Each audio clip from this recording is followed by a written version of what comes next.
پہاڑی زبان میں اپڈیٹ سنیے۔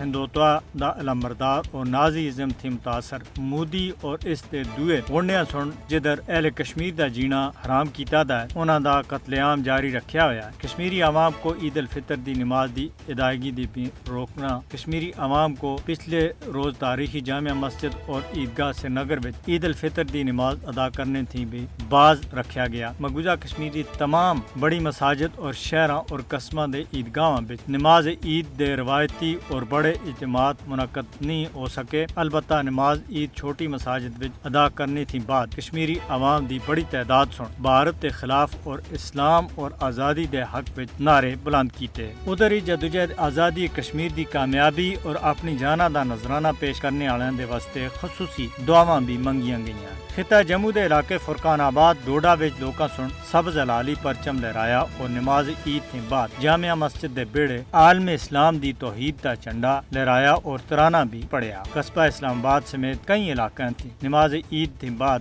نوجوانوں سن آزادی دے حق وچ نعرے بلند کرنے تھی علاوہ بھارتی بربریت کے خلاف احتجاج کیتا۔ کشمیری عوام دا آخنا ہے کہ وہ مقبوضہ کشمیر وچ ہر دن دی بنیاد دے اتے نوجوانوں دے قتل، گرفتاریاں، ظلم و تشدد اور خواتین دی آبروریزی جیسے ڈراونے واقعات دے بچکار کس طرح عید دی خوشیاں منا سکتے ہیں۔ بھارت سن آزادی پسند رہنماواں سمیت ہزارہ نوجوانوں کو بھارت اور مقبوضہ کشمیر دے بندی خانہ میں قید کر رکھیا ہوا ہے۔ محبوبہ مفتی یہ آخدیاں ہویاں پھٹ پئی کہ قابض انتظامیہ دا جامع مسجد اور عیدگاہ سری نگر وچ نماز عید تے اجماعت تے اتے پابندی مودی حکومت تے ان دعواں دی کلئی کھول کے رکھ دیندی ہے کہ مقبوضہ جموں کشمیر وچ حالات ٹھیک ہیں۔ کشمیریاں تھی علاوہ بھارتی مسلماناں دے واسطے انہاں دا جینا بھی مشکل بنا دیتا گیا ہے۔ ہندو دہشت گرداں سن جدھر راجستھان دی پالی عیدگاہ وچ مسجد دے اتے بگوا جھنڈا لہرا دیتا، ادھر ہی جودھ پور وچ نماز عید دے اجتماع دے اتے حملہ کیتا۔ مودی دی پولیس سن ہندوؤں کو روکنے دے بجائے مسلماناں دے اتے ڈنڈے برائے اور پوری دنیا وچ بھارت کو بے عزت کیتا۔